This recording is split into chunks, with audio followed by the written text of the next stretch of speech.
णमो अरिहन्ताणं णमो सिद्धाणं णमो आयरियाणं णमो वज्रायाणं णमो लोये सवसागुणम्। हमारी अभी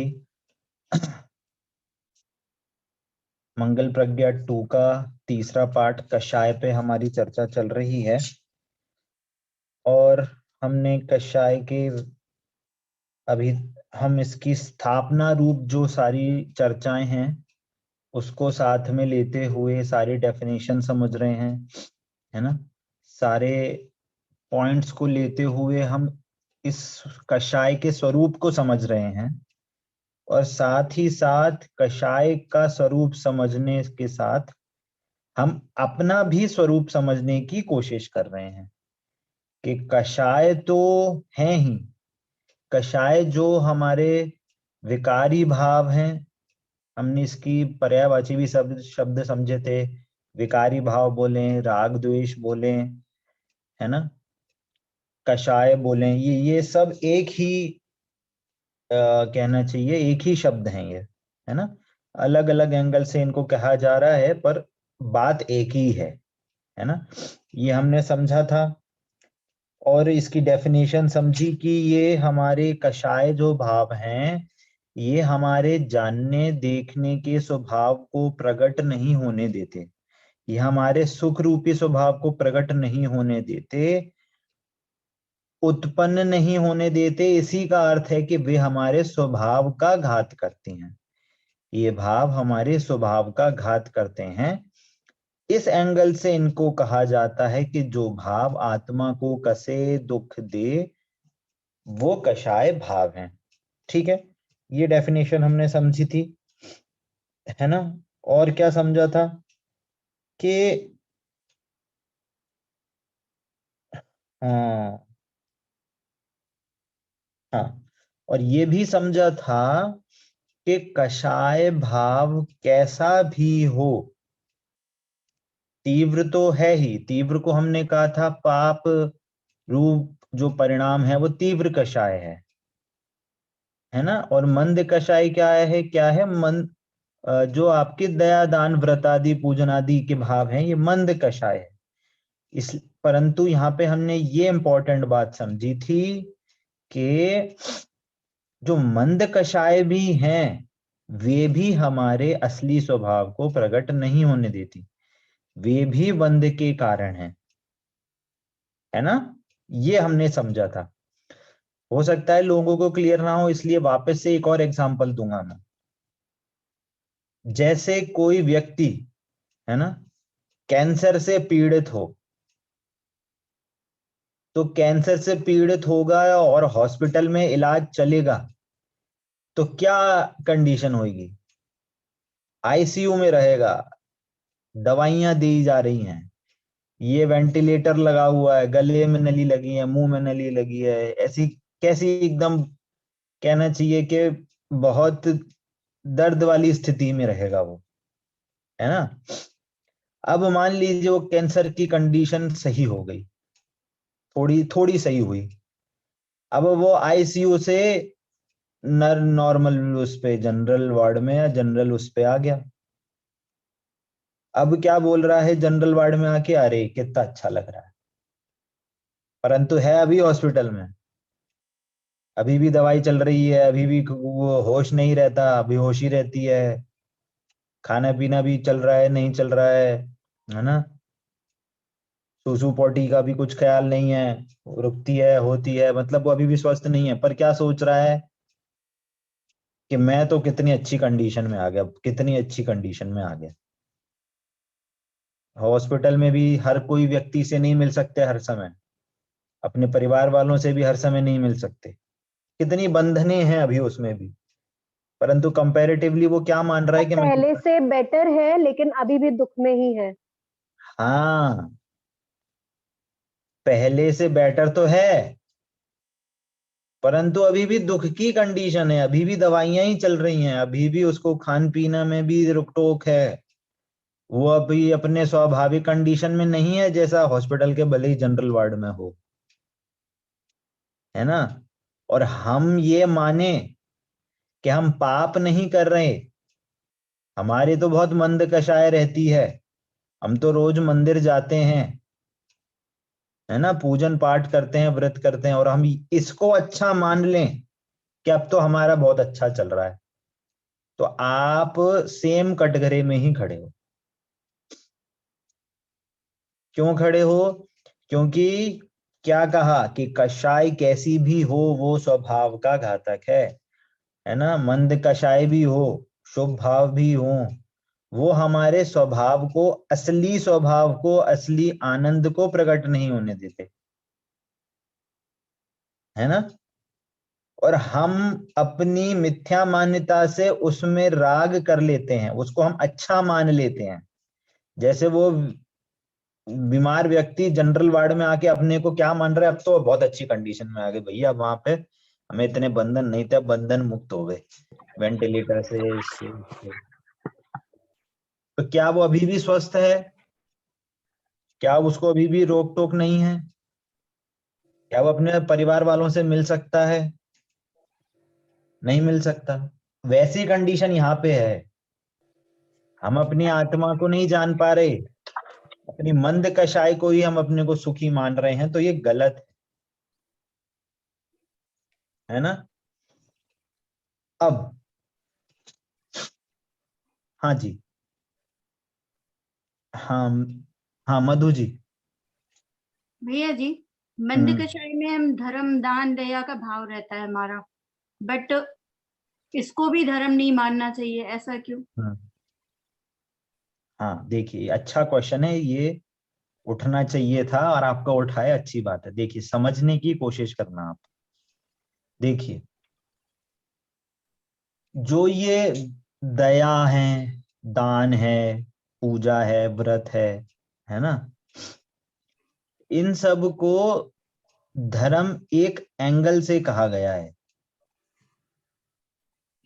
समझना अभी। किस एंगल से कहा गया है? कि यदि वो व्रत, यदि वो दान, यदि वो पूजा, यदि हम वो हमारे आत्मा के अनुभव में निमित्त बने, आत्मा की ओर हमारे उपयोग को ले जाए, तो वो धर्म कहलाएगा। जो रास्ता हमारे घर को जाता हो, जो रोड हमारे घर को जाती हो, वो रोड तो हमारे लिए फ्रूटफुल है, उस रास्ते पे चलना तो हमारे लिए उपयोगी है। परंतु वैसी ही रोड, वैसी की वैसी रोड, वैसी की वैसी क्या, या कितनी भी अच्छी रोड हो, भले ही एकदम हीरे जवाहरात से जड़ी हुई, बढ़िया उसमें लाइटिंग हो, कुछ भी हो, एक्स वाई जेड कुछ भी हो, पर वो हमारे घर नहीं जाती। पर भैया जी, दया दान और पूजा व्रत आदि तो हम सब आत्मा के कल्याण के लिए ही करते हैं, पता ना नहीं, कि। पता है, आ रहा हूं, उस पर ही आ रहा हूँ। पहले ये समझना कि जो भाव हमारे आत्मा की ओर हमें ले जाएं, दूसरों को नहीं, वो हमारे लिए कार्यकारी है। जो रास्ता हमें हमारे घर ले जाए, वो ही हमारे लिए उपयोगी है, हमारे लिए और कोई रास्ता हमारे लिए उपयोगी नहीं है। ठीक है, एक बात हुई, इसमें तो कोई प्रॉब्लम नहीं है। ठीक है। अब दूसरी बात, कि यदि उन भावों से हमें कष्ट होता हो, यदि उन भावों से हमें कहना चाहिए कि हमारी विशुद्धता ना बने, हमारे उस काम को करने से हमारा मन उचटता हो, तो वो परिणाम भी हमारे लिए कहना चाहिए, जो उचटना है वो आपके लिए कार्यकारी नहीं होगा, है ना। तीसरा पॉइंट, कि अब जैसे व्रत के परिणाम होते हैं, पूजन आदि के परिणाम होते हैं, अब यदि उनसे हमें आत्मा की प्राप्ति वास्तविक में हो रही है ना, तो वो कार्यकारी बनेंगे। परंतु यदि आज तक वो हमारे कार्यकारी नहीं बन पाए, तो हमको ये समझना चाहिए कि कुछ चीज वहां पे मिसिंग है ना। अभी मैं एक एग्जांपल से समझाता हूँ इस चीज को। जैसे कि कोई बच्चा है, स्कूल जाता हुआ कोई बच्चा है ना। स्कूल जाता हुआ बच्चा एकदम बढ़िया क्या है, ड्रेस कोड में जाता है, व्हाइट शर्ट ब्लू पैंट या जो भी कोई ड्रेस कोड चलती हो, ड्रेस कोड पहनता है। बाल एकदम सुधरे हुए रहते हैं, नेल नेल सुधरे हुए रहते हैं, बूट पॉलिश रहते हैं, है ना। और रोज स्कूल जाता है।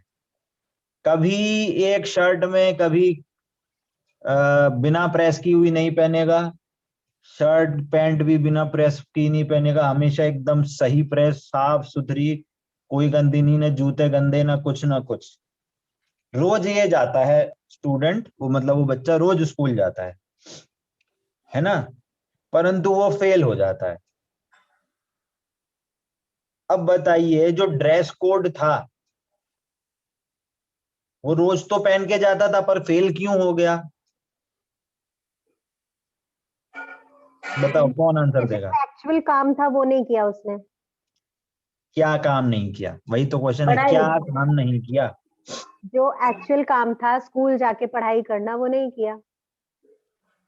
उसका हम्म। प्रेजेंट टाइम जो है वो एब्सेंट था। ना ना ना ना, ये पहले अमिता जी ने आंसर दिया कि एक्चुअल जो काम करना था स्कूल में जाके वो नहीं किया, जो पढ़ाई करनी थी टीचर पढ़ाता था वो ही नहीं करी उसने। अब वो रोज स्कूल जाता है, रोज ड्रेस पहन के जाता है, रोज एकदम बाल सुधार के जाता है, एकदम सेम, और हमेशा एकदम टिप टॉप। एक दिन भी स्कूल मिस नहीं करता, एक क्लास मिस नहीं करता, हमेशा आगे बैठ के क्लास अटेंड करता है, पर पढ़ाई नहीं करी। बताइए अब, उस पढ़ाई नहीं करने के बजाय बाकी सारे काम करे, बताओ उसको कितने मार्क्स मिलेंगे? 0। एग्जाम में कोरी पेपर छोड़ाया, कोरी कॉपी। 0। अब समझना, है ना, थोड़ा कहना चाहिए कि थोड़ा हार्ड मीनिंग है, थोड़ा कठिन है मीनिंग समझने को, पर वास्तविकता यही है कि हम रोज मंदिर जा रहे हैं, हम रोज क्लास सुन रहे हैं, हम रोज भक्ति कर रहे हैं, हम रोज पूजा कर रहे हैं, हम रोज व्रत आदि कर रहे हैं, हम रोज दान कर रहे हैं, पर हमने मंदिर जाके जो आत्मा का वास्तविक स्वरूप समझना था वो नहीं समझा। हम अर्घ चढ़ा के तो आ जाते हैं, पर पूजन में क्या लिखा है वो नहीं समझ के आते, है ना। पूजन में क्या क्या आता है, कोई भी पूजन का अर्घ उठा लो आप, क्या बोला था, तन धन को साथी समझा था पर ये भी छोड़ चले जाते, ऐसी लाइन आती नहीं आती? अब क्या हम क्या समझते हैं कि ये तो हमारे ही साथी हैं, पापा मम्मी तो हमारे साथी हैं, बेटा बेटा बच्चे तो हमारे साथी हैं, वो ही हमारा कल्याण करेंगे, हम उनका कल्याण करेंगे। अ, भैया जी, मधु जी ने क्वेश्चन क्या पूछा था? हाँ, मधु मधु जी ने जी ने क्वेश्चन ये क्या पूछा क्वेश्चन था? मधु जी ने क्वेश्चन ये पूछा था कि व्रत आदि तो हम धर्म के लिए ही करते हैं ना, पूजन आदि तो हम आत्मा के कल्याण के लिए ही करते हैं ना। तो उसका आंसर दे रहा हूं कि जैसे वो बच्चा रोज टिप टॉप होके स्कूल जाता है पर असली काम करके नहीं आता, हमारी कंडीशन भी कुछ वैसे ही है कि हम रोज मंदिर तो जा रहे हैं, रोज पूजन तो कर रहे हैं, पर असली काम नहीं कर रहे, है ना। अब नेक्स्ट जो सब टॉपिक जो मैं इस चैप्टर में लेने वाला हूं वो यही है कि हम क्या नहीं कर रहे, हमारे किस कारण से हमारी कषाय उत्पन्न हो रही है। और इस टॉपिक को मैं थोड़ा सा कुछ ट्राई करूं, एक पॉइंट। हाँ हाँ हाँ, एक सेकंड एक सेकंड, मधु जी कुछ बोल रही हैं। और हाँ मैं भैया जी आपको मैं ये पूछना चाह रही थी कि हम ऐसा क्या करें कि जिसमें हमें ना मंद कसाय हो और तीव्र कसाय तो हो ही नहीं। मतलब हमारी जो लाइफ स्टाइल वो कैसी होनी चाहिए कि मैं कोई भी कसाय का बंधन हो। तो ये चलिए, भी। ये क्वेश्चन मैं होल्ड पे रखता हूँ, आता हूँ इस पे। हाँ, अमिता जी कुछ पूछ रही हैं। जैसा मधु जी बोल रही थी कि जैसे दया दान व्रत आदि ये सब करना भी तो धर्म ही है ना। तो धर्म धर्म किसे कहते हैं? धर्म वो है जिसमें आपको जो करने से आपको आकुलता ना हो, आत्मिक सुख मिले, वो धर्म है। तो दया दान व्रत आदि ये सब करने से एक लिमिट तक ही हम कर सकते हैं। जैसे किसी पे दया करी तो उसको कुछ दे दिया, कुछ खाने को दे दिया, तो ऐसा थोड़ी है कि हम पूरा सब कुछ ही उसको दे देंगे। एक टाइम के बाद उसको कुछ आकुलता होने लगे कि नहीं भाई इतना वो दे दिया बस बहुत है, या दान किया तो एक लिमिटेड ही अमाउंट हम दे सकते हैं। ऐसा थोड़ी है कि हम पूरी अपनी जायदाद ही दे देंगे, तो उसमें भी आकुलता ही हुई। व्रत आदि करेंगे तो एक लिमिट तक ही कर पाएंगे, उसमें भी आकुलता है। पूजा पाठ सारा दिन मंदिर में तो नहीं बैठे रहेंगे, एक टाइम लिमिट तक ही बैठ सकते हैं, उसके बाद आकुलता होने लगी कि भैया भूख लग रही है, अभी घर जाना है, इतना काम पड़ा है, ये पड़ा है, वो पड़ा है। तो ये सब धर्म नहीं है, एक्चुअली धर्म नहीं है। ये एक ड्रेस कोड कह सकते हैं, ये एक ड्रेस कोड हुआ। असली धर्म वही है जिसमें आपको आत्मिक सुख मिले, और वह स्वाध्याय करने से ही होता है। लेकिन फिर जैसे स्वाध्याय भी, फिर ये एक पॉइंट आता है कि स्वाध्याय करने पे भी तो हर समय एनी टाइम या पूरे टाइम भी तो नहीं कर सकते ना। स्वाध्याय भी हम एक लिमिट तक ही कर सकते हैं, कि और भी काम है। तो फिर भैया आपने कुछ आंसर तो दे दिया, अच्छा प्रयास था आपका भी। देखिए इस टॉपिक को लेके मैं आगे उसकी कड़ी जोड़ता हूं। देखिए इवेंचुअली क्वेश्चन यही अटकता है कि हमारे भाव क्यों होते हैं, हमारे पाप भाव क्यों हो रहे हैं या मंद भाव क्यों हो रहे हैं, ये खत्म क्यों नहीं हो जाते, हाँ, है ना? यही मैं पूछना चाह रही है ना थी कि कि जो हमें मन फिर क्यों। हमको असली धर्म कहाँ से मिलेगा, हम्म, है ना? क्वेश्चन तो यही बचा कि जब जी जी। मंद कषाय से भी हमें बंद हो रहा है, मंद कषाय भी हमारे आत्मा के स्वभाव को प्रकट नहीं होने दे रही, है ना? और पाप जो तीव्र कषाय है, पाप परिणाम है, वो तो है ही, वो तो है ही पाप, वो विकारी परिणाम है, उनसे तो कुछ है ही नहीं, पुण्य ना पुण्य बन रहा है ना कुछ मोह सुख मिल रहा है, वो तो दुख के हैं ही कारण। पर मंद कषाय से भी दुख के कारण है, हम्म, ये भी हमने जाना अभी सुना। तो अब इवेंचुअली क्वेश्चन तो यही उठा ना कि धर्म कैसे होगा, हाँ, है ना? तो कसाय अब में भी इसका उत्तर समझते हैं, है ना? हाँ, उससे पहले मधु आंटी जी कुछ क्वेश्चन पूछ रही थी, बैंगलोर से मधु आंटी जी कुछ क्वेश्चन पूछ रही थी, वो चली गई क्या? शायद से चली गई, ठीक है कोई नहीं। हाँ जी, तो हमारा ये क्वेश्चन उठा कि कि दया दान तो कर रहे हैं, व्रत आदि कर रहे हैं, तो हमें धर्म क्यों नहीं हो रहा? देखना, इसको हम थोड़े इस एंगल से समझेंगे। देखिए जो दया दान व्रत आदि भी है ना, ये अकेले जैन धर्म में नहीं कहे गए। क्या बोला? ये अकेले जैन धर्म में नहीं कहा गया है, बाकी धर्मों में भी दया दान व्रत पूजन आदि वहां पे भी है कि नहीं? दूसरे धर्मों में भी ये सब होता है। तो अब क्वेश्चन ये हमें उठना चाहिए कि जब ये चीज दूसरे धर्मों में भी बताई गई है, तो हमारे धर्म में एक्स्ट्रा क्या बताया धर्म करने के लिए? क्वेश्चन समझ में आया? इसको मैंने अब उस आपके उसी क्वेश्चन को दूसरे एंगल से क्वेश्चन पुट अप किया है कि जो दया दान हम जो कर रहे हैं, वो तो दूसरे धर्म भी कर रहे हैं। उनके यहाँ भी वो क्रिश्चियन के वहां पर करने जाते हैं, वो भी नमाज पढ़ने जाते हैं, वो भी 1 महीना व्रत करते हैं, उनके यहाँ भी कुछ ऐसे व्रत करते हैं, नमाज पढ़ते हैं, या क्रिश्चियन में जाके बाइबल पढ़ते हैं, है ना? या दूसरे धर्मों में भी राम को, इसको, माता को, इसको पूजते हैं। तो पूजन तो वहां पे भी हो रही है, दया बट दान तो वहां पे भी हो रहा है। बट उनका जो है लॉजिक, वो धर्म से जो है वो कर्म कांडी, मतलब वो लोग हैं।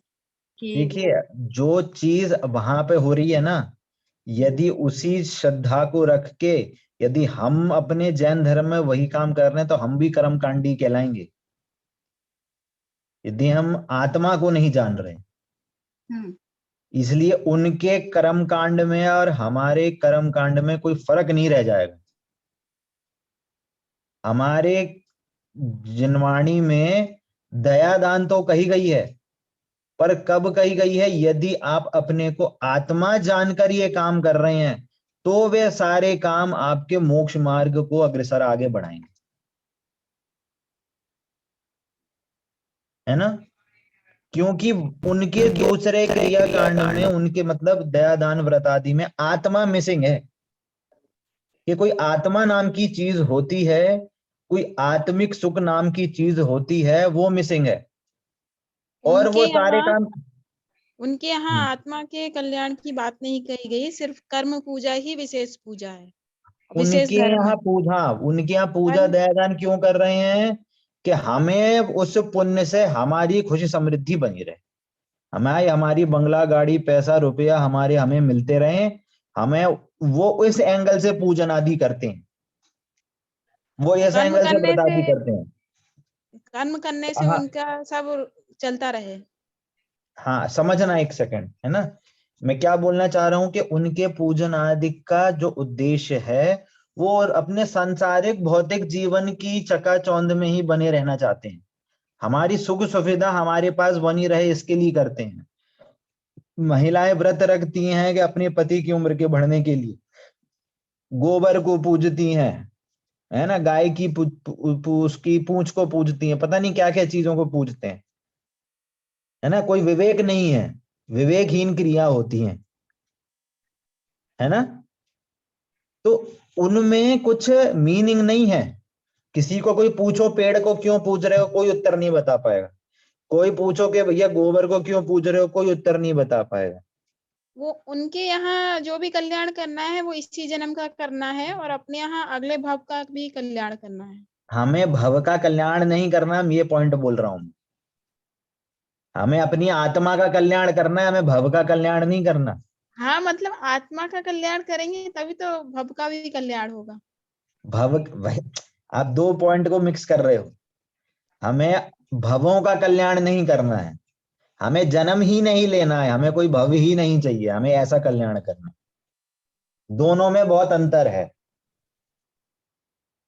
दोनों सोच में बहुत अंतर है। वे भी करते हैं, कुछ कुछ पुण्य लोग ऐसे भी करते हैं कि भैया इसमें भी अच्छा बने रहे, अगला अगर जन्म हो तो वहां पे भी मिले, ऐसे लोग भी पूजा आदि करते हैं। और यही एंगल से यदि हम अपना काम करें कि भैया हमारे घर में शांति बनी रहे।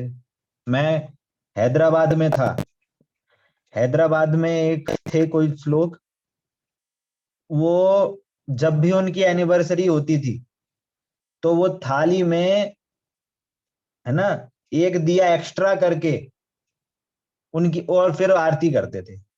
5 साल हो गई तो 5 दिए, 6 साल हो गए तो 6वां दिया, 7 साल हो गए तो 7 दिया, 8 साल हो गए तो 8 दिया। और हर बार जब वो आते थे एक, फिर हर अगले साल एक दिया ऐड होके उनकी आरती करते थे।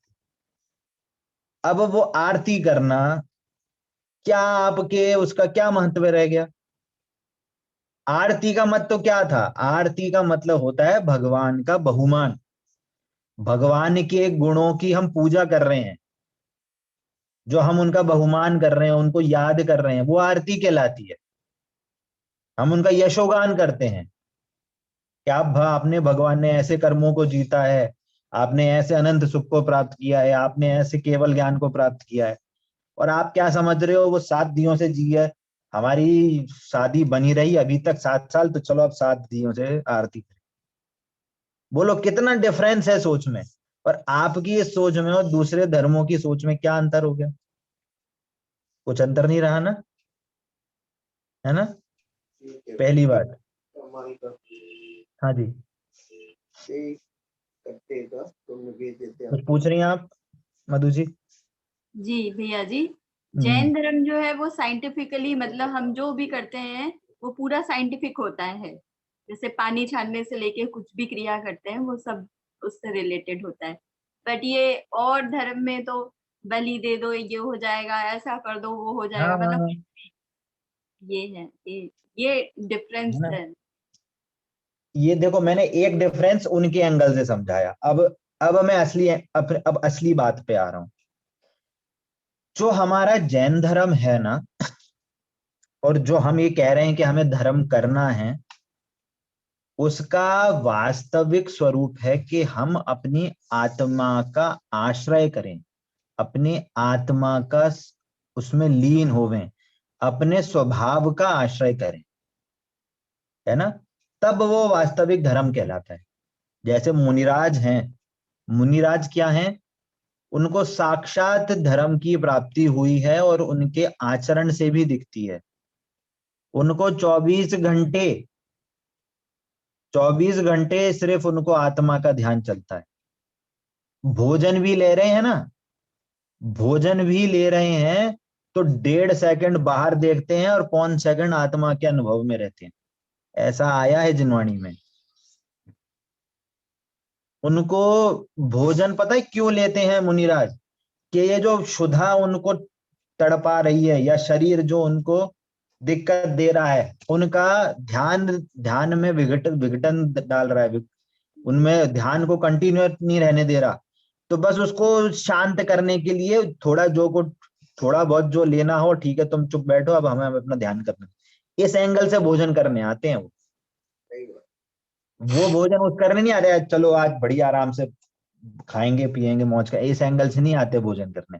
वो इस एंगल से आने करते हैं, भैया जो क्षुधा का जो उनको विकल्प आया है, वो थोड़ा सा भी चुटर पुटर जो भी थोड़ी बहुत चीजों से शांत हो जाए, मैं जल्दी से जाऊं और अपने ध्यान में लग जाऊं। ये एंगल रहता है उनके भोजन का, है ना। अब मीनिंग क्या है? वो हमें अपना आत्मा का ही ध्यान करना है, ठीक है। अब यहाँ पे बात क्या आई कि धर्म कैसे होगा? आत्मा के ध्यान से, आत्मा के आश्रय से, है ना। पहला पॉइंट, आत्मा के आश्रय से धर्म होगा। अब इसको कनेक्ट करेंगे हमारी बात से। दूसरा पॉइंट कि आत्मा का हमें ज्ञान कैसे होगा, आत्मा का ध्यान कैसे चलेगा? वो चलेगा तत्व ज्ञान से। आत्मा का ध्यान चलेगा तत्व ज्ञान से, कि कौन सा जीव तत्व है, कौन सा अजीव तत्व है, कौन किस किस परिणामों से हमें बंध होता है, किन परिणामों से हमें सुख होता है, और किन परिणामों से हमें मोक्ष मिलता है ना। इन परिणामों के, इन सारी वस्तुओं का यदि हमें भली प्रकार से असली सही लक्षणों से यदि हमें ज्ञान होगा, तो वो हमको तत्व ज्ञान कहलाएगा और उससे हमें आत्मा की प्राप्ति हो जाएगी, है ना। जैसे कि यदि हमें क्या करना हो, हमारे पास एक कटोरा है, उसमें खूब सारी दाल मिक्स हैं, उसमें राजमा भी है, उसमें तुअर दाल भी है, उसमें मूंग दाल भी है, उसमें ये भी है, चावल भी डले, ये भी डले हैं। यदि आपको अरहर की दाल का लक्षण पता होगा, तो ही तो आप इतनी सारी दाल में मिक्स से ही तो आप अरहर दाल छांट पाओगे। या आपको राजमा का लक्षण पता होगा, तो ही तो राजमा ने उसमें से बाहर निकाल पाओगे एक एक करके,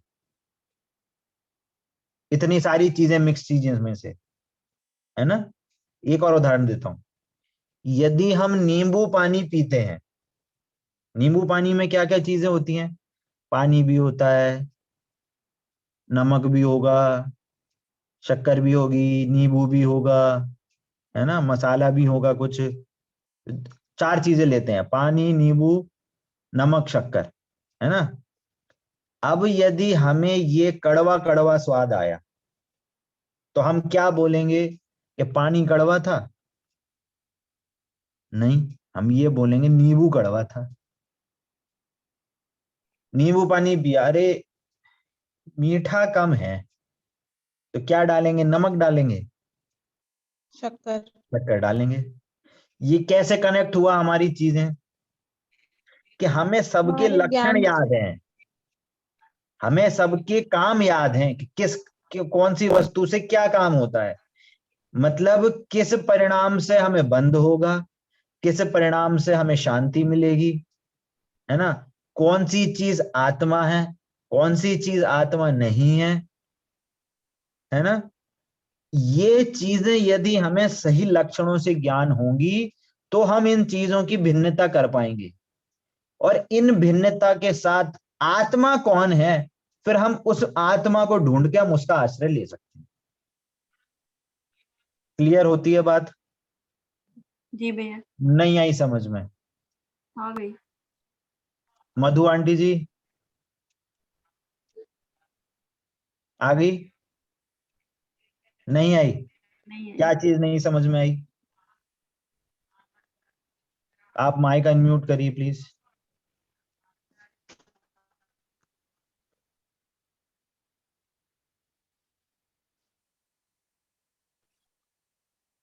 हाँ बताइए। भैया जी, आपने बोला कि आत्मा का कल्याण करना चाहिए, तो हमें कैसे पता चलेगा कि हमें क्या करने से हमारे आत्मा का कल्याण होगा? वही तो हम उसी क्वेश्चन का आंसर दे रहा हूँ। हाँ, अभी सब लोग मंदिर जाते हैं, हम लोग भी मंदिर गए, सब लोग अर्घ चढ़ाते हैं, हम लोग भी अर्घ चढ़ाते हैं, लेकिन हमें ये क्यों कर रहे हैं वो हमको पता नहीं है। क्योंकि हमको मालूम है कि ये करने से पुण्य मिलता है, वो हम करते हैं। इसके लिए शरीर शरीर का कल्याण होता है कि आत्मा का कल्याण होगा, मतलब हमारा माइंड का कल्याण होगा कि हमारे आत्मा का कल्याण होगा, ये हमको पता चलना है। हाँ देखिए, उसी का मैं आंसर बोल रहा हूँ हाँ, कि हमें पहले ये निर्णय में लेना है कि आत्मा कौन है ना। जैसे वो नींबू पानी में यदि हमें ये पता चलता है कि मीठा कम है तो हम चीनी को उठाते हैं, खट्टा कम है तो नींबू को डालते हैं, है ना। तो हमें क्या है कि उस वस्तुओं का हमें ज्ञान पता चलता है, और क्या, विद लक्षण, विद प्रॉपर्टी, कि किसकी क्या प्रॉपर्टी है ना। खट्टे करना काम क्या है, नींबू का काम है। खारा करना का क्या काम है, नमक का काम है। मीठा करना क्या है, चीनी का काम है। तो अब कोई भी चीज कम ज्यादा होती है तो हम डायरेक्ट उस वस्तु को उठा के उपयोग में लाते हैं, है ना। हमें यदि दूध मीठा करना होता है तो हम भजन कीर्तन नहीं करते, 9 बार नमोकारणी मंत्र पढ़ते, हम पार्श्वनाथ भगवान को अर्घ नहीं चढ़ाते, या हम सिद्ध चक्र विधान नहीं करेंगे। हमें पता है दूध मीठा करना है तो 1 चम्मच चीनी डाल के सारा काम हो सकता है ना। हाँ, ये सिंपल लॉजिक है, इसमें हाँ, कुछ एक्स्ट्रा तो नहीं है। नहीं, वैसे ही यदि हमें धर्म करना है तो हमें ये समझना पड़ेगा कि आत्मा क्या है। हमें ये पता करना पड़ेगा कि कौन सी चीज आत्मा नहीं है, कौन सी परिणामों से हमें बंध होता है, कौन से परिणामों से हमें सुख होता है, या कौन से परिणामों से हमें सुख मिल सकता है, और कौन से परिणामों से हमें मोक्ष मिल सकता है। यदि इन चीजों का हमें भली प्रकार से विद करेक्ट प्रॉपर्टी, करेक्ट लक्षण से हमें इसका ज्ञान होगा तो हम सुखी हो सकते हैं, है ना। हमारे पास एक मिक्सचर दालों का मिक्सचर है, तो हमें यदि राजमा का सही लक्षण पता होगा तो हम उसमें से उठा लेंगे। या ऐसे समझे कि फलों की टोकरी है, फलों की टोकरी में यदि हमें संतरे का सही लक्षण पता होगा तो ही हम संतरे को ढूंढ पाएंगे। अब यदि वो बच्चा संतरे को लेने गया और नींबू लेके आ जाए तो बता, उसको संतरे का सही लक्षण पता है क्या? नहीं, इसलिए तो वो नींबू लेके आया। नींबू का सही लक्षण पता है क्या? नहीं, दोनों नींबू का भी का नहीं भी नहीं पता है। पता, दोनों का ही नहीं पता उसको, हाँ, है ना। वैसे ही हमें हर चीज का सही प्रॉपर्टी, सही लक्षण से हमें ज्ञान करना रहेगा, तभी हम उन सारी, जैसे एक टोकरी में सारी, एक ठेले में सारी चीजें रखी हैं, वैसे ही यहाँ पे भी ऐसा ही मिक्सचर है, वैसे ही यहाँ पे एक कंपाउंड बना हुआ है ना। रूबी जी मैं आपके पास आता हूं 2 मिनट में। क्या है यहाँ पे? कंपाउंड बना हुआ है, एक मिक्सचर बना हुआ है।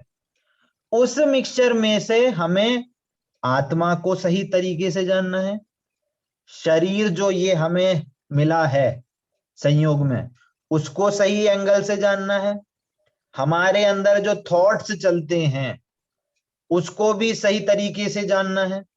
हमारा जो आत्मा का जो सही काम है, जानना देखना, जो ज्ञान है, उसको भी हमें सही तरीके से जानना है। तो हम इन चीजों को जब डिफरेंशिएट कर लेंगे और हमें यह पता चल जाएगा कि इस चीज से हमें कर्म बंधन होता है और ये चीज आत्मा है, तो हम इसको छोड़ के आत्मा को पकड़ सकते हैं। इसको कहते हैं हम तत्व ज्ञान। क्या कहते हैं?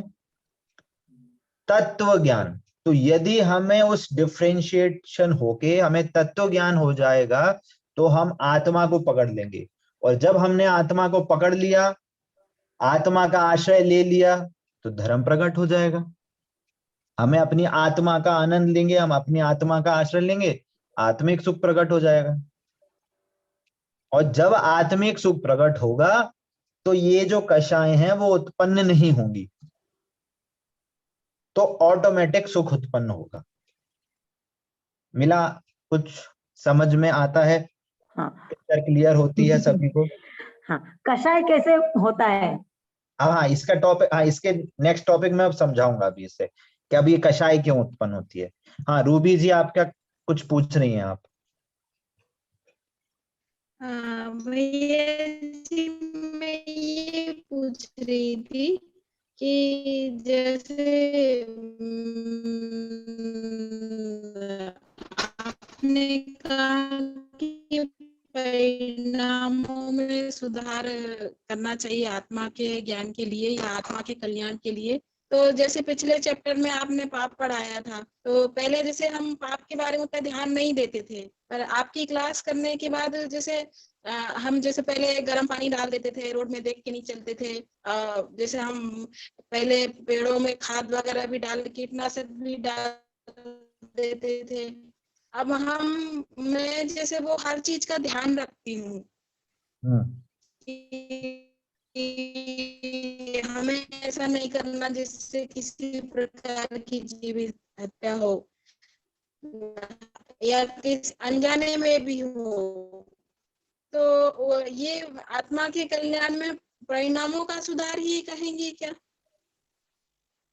देखिए, जो ये जो आपने कहा ना कि तत्व ज्ञान होना चाहिए, अभी आपने कहा जो जैसे पहले, या तो मुझे तत्व ज्ञान नहीं, परिणामों में सुधार ही करेंगे आत्मा के कल्याण के लिए। देखिए, जो आप ये सब कह रहे थे ना कि हम ऐसा करेंगे, है ना, पानी छान के पिएंगे, ऐसी चीजें नहीं करेंगे जिससे दूसरों को कष्ट ना पहुंचे, है ना, ऐसे काम करेंगे, तो ये सब दया दान के अंडर ही आएगा, परंतु ये तत्व ज्ञान के अंडर नहीं आएगा। परंतु ये पहले करते थे, जैसे कोई चीज का ध्यान। आपकी आवाज कट रही है, बहुत आवाज नहीं आ रही।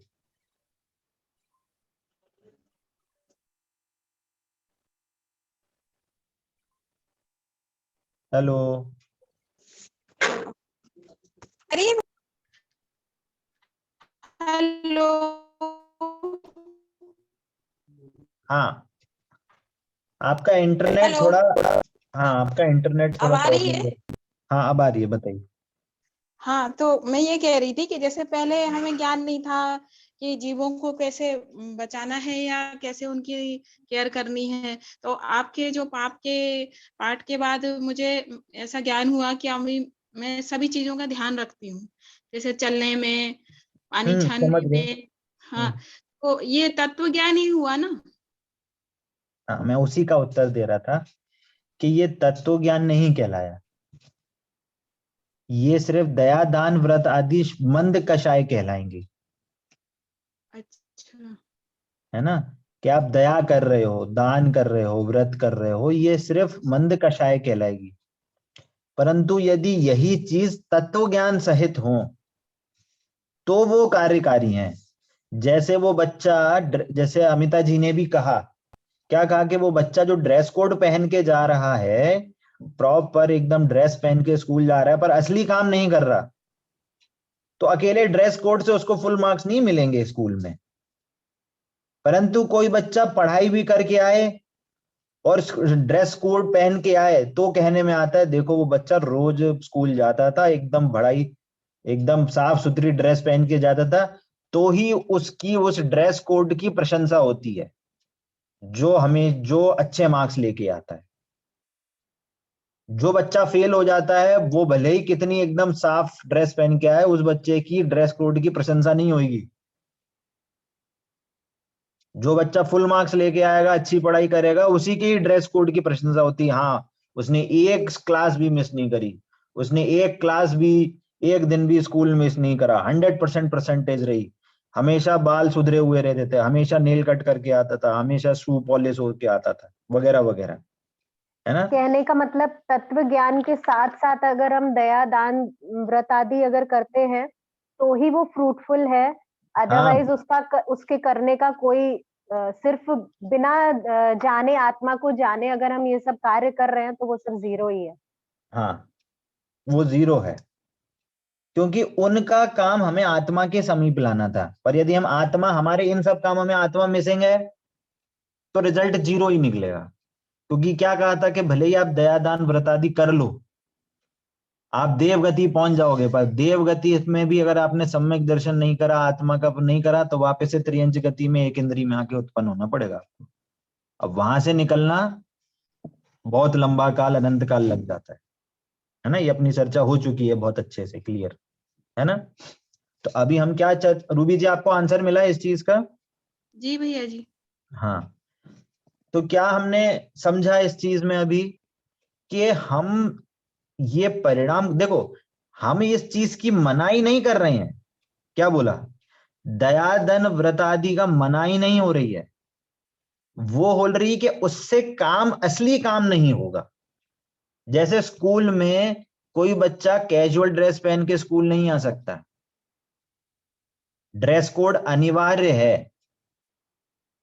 है ना। बट अकेले ड्रेस कोड पहने पहने फुल मार्क्स नहीं आती, ड्रेस कोड में तो स्कूल जाना ही पड़ेगा, बिना ड्रेस कोड में स्कूल में एंट्री नहीं होगी। परंतु स्कूल में जाके आप पढ़ाई करोगे तो ही आप पास हो पाओगे।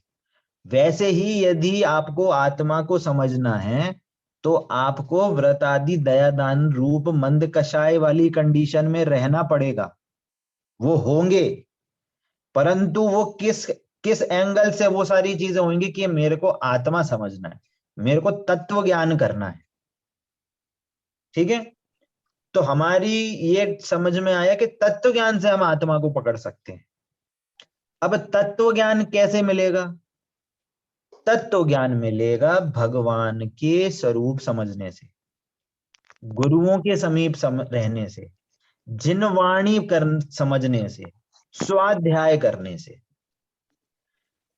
अभी हमारे आसपास तीर्थंकर तो है ही नहीं, तो हमें जो डायरेक्ट देव का हमें समागम मिले, मुनिराज भी हर समय हमारे पास अवेलेबल नहीं है, कभी कभी ही हमें मिलते हैं। एकमात्र जिनवाणी ऐसी है जो 24 घंटे हमारे पास अवेलेबल है ना। तो एक जिनवाणी ही हमें, अभी ऐसा नहीं है कि बाकी नहीं है, देव तो हमें मिल ही नहीं सकते, असली अनंत तीर्थंकर तो हमें मिल ही नहीं सकते, तो वो तो हट ही गए ऑप्शन से। मुनिराज हमें कभी कभी मिल सकते हैं, है ना, तो वो तो हमें समागम करना चाहिए। या हमारे जो भी ज्ञानी पुरुष हैं, जो श्रावक हैं, या जो उन्होंने ब्रह्मचर्य लिया है, आदि जो भी व्रती श्रावक होते हैं, वो भी अवेलेबल हो सकते हैं, हमें उनका समागम करना चाहिए। पर यदि वो भी समागम हमारे पास नहीं है तो जिनवाणी ही एकमात्र समागम है जो हमारे पास सदा अवेलेबल है, हर समय अवेलेबल है। तो इसका अर्थ ये हुआ कि तत्व ज्ञान करने के लिए हमारे पास वर्तमान में स्वाध्याय ही एक ऑप्शन बचता है ना। समागम के साथ साथ स्वाध्याय ही ऑप्शन बचते हैं जो हमें तत्व ज्ञान करा सकते हैं, है ना। इसलिए कहा जाता है कि आत्मा को जानने के लिए स्वाध्याय ही परम तप है। स्वाध्याय परमम तपः, स्वाध्याय ही परम तप है। स्वाध्याय से ही हमारे सारे कर्म कटेंगे। क्यों कटेंगे? क्यों? स्वाध्याय तो मंद कषाय है। मंद कषाय से कैसे कर्म कटेंगे? मंद कषाय से तो बंद होता है। इस एंगल से कह रहे हैं कि स्वाध्याय करेंगे तो तत्व ज्ञान होगा, सारे तत्वों का भली भांति स्वरूप पता चलेगा, और यदि भली भांति स्वरूप पता चलेगा तो हम आत्मा का आश्रय ले सकते हैं। इस एंगल से कहते हैं कि स्वाध्याय ही परम तप है। स्वाध्याय से ही हमें अपनी आत्मा का सही स्वरूप मिल सकता है। क्लियर होती है बात सभी को? जी भैया जी, तत्व ज्ञान और भेद विज्ञान में क्या अंतर है? तत्व ज्ञान कहें, भेद विज्ञान कहें, एक ही बात है ना। तत्व ज्ञान अर्थात कि हमें तत्व ज्ञान तो मतलब क्या हो गया? सारे तत्वों का ज्ञान। भेद विज्ञान मतलब क्या होगा? कि उन तत्वों में हमने भेद कर लिया, है ना। एक ही बात है, वो अलग अलग वर्ड है, मीनिंग एक ही है कि हमने उन तत्वों में भेद कर लिया कि भाई ये आत्मा नहीं है, ये आत्मा है। इन परिणामों से हमें बंध होता है, इन परिणामों से हमें बंध नहीं होता, है ना। तो उनका हम भेद कर लें, अलग अलग कर लें, तो भेद विज्ञान हो जाएगा, है ना? एक ही बात है दोनों में, है ना। तो ये है वास्तविक धर्म का सही मतलब सही रास्ता। इसीलिए हम इन स्टार्टिंग में हम क्या समझ रहे हैं अभी तक? हमने आपने देखा होगा अभी हम एक फाउंडेशन बना रहे हैं। हमने प्रज्ञा वन में क्या फाउंडेशन बनाया था?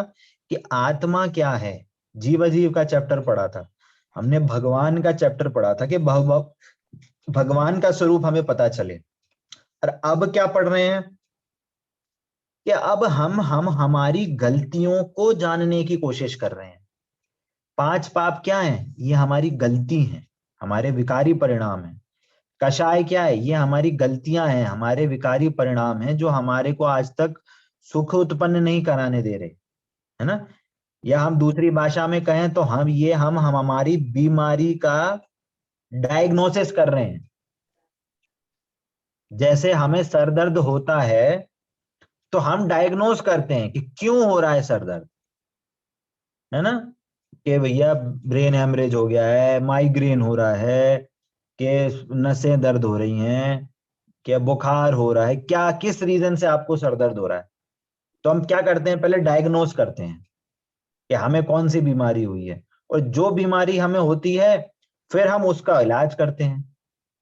तो हम अभी क्या कर रहे हैं? हम अपनी बीमारी का, हमारी बीमारी क्या है? कि हम एक जन्म लेते हैं, फिर अगला जन्म, फिर एक जन्म लेते हैं, फिर मरण, फिर अगला जन्म। तो ये जन्म मरण की बीमारी है। संसार में परिभ्रमण करना ये बीमारी है ना। अब ये सिर्फ बीमारी का हमें सॉल्यूशन निकालना है। तो हम क्या कर रहे हैं? अब डायग्नोस कर रहे हैं कि हमें ये जन्म मरण बार बार क्यों करना पड़ रहा है। कि हमें जन्म मरण करना पड़ रहा है 5 पाप के परिणामों से। हमें जन्म मरण क्यों करना पड़ रहा है? कि हमारे को कषाय हो रही हैं। तो इसलिए अब हम कषाय को जान रहे हैं कि जो बीमारी का वास्तविक लक्षण है वो कषाय कैसे होती है। और यदि हम कषाय को जान जाएं कि कषाय क्यों होती है, तो हम उसका सही रास्ता पकड़ सकते हैं कि कषाय कैसे उत्पन्न ना हो। तो मधु जी आपका आंसर उसमें मिल जाएगा आपको कि हमें कषाय कैसे उत्पन्न ना हो, है ना। टाइम तो ज्यादा हो गया है, तो आज तो आपको उसका आंसर नहीं मिल पाएगा, अगली क्लास में मिलेगा। ठीक है जी। तो जी भैया। अपना क्वेश्चन स्टैंड रखें, इसका जी क्वेश्चन हम अगली क्लास में करेंगे। जैसे आज इसका मन था करने का डिस्कशन, बट कोई दिक्कत नहीं है। डाउट आते हैं तो अच्छा डिस्कशन होता है। आज भी अच्छा डिस्कशन हुआ। आई थिंक आपको भी बहुत सी नई नई चीजें, नए एंगल समझ में आए होंगे, है ना। आप अभी बहुत भी ज्यादा टाइम ले लेते हैं भैया हम लोग। नहीं नहीं, देखिए ये तो मेरे लिए भी फायदेमंद रहता है कि मेरे को भी अलग अलग एंगल से समझाने में आपको, अच्छा मेरे को तो मजे आते हैं आपको समझाने में। इसलिए तो मैं आपके सारे क्वेश्चन फुलफिल करता हूँ। और थैंक किसी का कोई डाउट है तो पूछ सकते हैं। हाँ आंटी जी। मधु आंटी जी, माइक अनम्यूट करिए।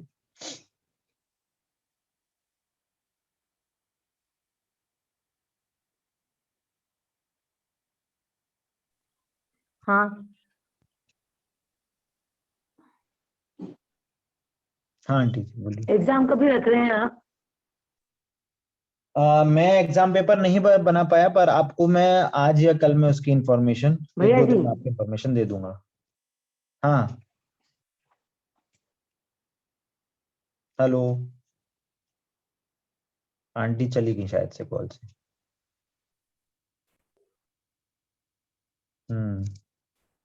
हाँ हाँ आंटी जी, हाँ एग्जाम कभी होगा भैया जी? मैं क्वेश्चन पेपर अभी नहीं बना पाया हूँ, मैं एक दो दिन में आपको अपडेट करूंगा क्वेश्चन के लिए। नहीं नहीं, कितने दिन लगेंगे हमको तैयारी करने के लिए? आप अपनी तैयारी चालू रखिए, इस वीक फ्राइडे या अगले अगले वीक मंडे को एग्जाम पेपर मैं दे दूंगा आपको। और वो सबमिट करने के लिए 7 डेज टाइम देंगे? हाँ जितने 7 डेज नहीं, जितना भी दिन होगा मैं बताऊंगा आपको मैसेज। हाँ भैया जी 7 to 10 days रखना आप टाइम, क्योंकि नहीं हो सकता, देखिए मैं हो सकता है क्लास में भी एग्जाम ले सकता हूँ, हाँ बट वो मैं देखूंगा कि मेरे को कैसे अवेलेबिलिटी रहेगी, मैं वैसे टाइम बताऊंगा आपको। ठीक है चलिए, और किसी का कोई क्वेश्चन? भैया जी मेरी कहानी अभी हुई नहीं है, तो वो अब तो बस टाइम नहीं मिल पाता है। नेक्स्ट क्लास में आप अपनी कहानी सुना दीजिएगा, मैं नोट करके रखूंगा जी वेंसडे को। जी। ठीक है जी, चलिए और कोई क्वेश्चन? ठीक है चलिए। जिनवाणी के ज्ञान से सूझे लोकालो, सो वाणी मस्तक नमो सदा देत हूँ डोक। बोलिए द्वादशांग मय जिनवाणी माता की जय हो, जय हो, जय हो। अहिंसा मय जैन धर्म की जय हो, जय हो, जय हो। जय जिनेन्द्र सभी को। जय जी। जय जिनेन्द्र। जय जिनेन्द्र सभी को।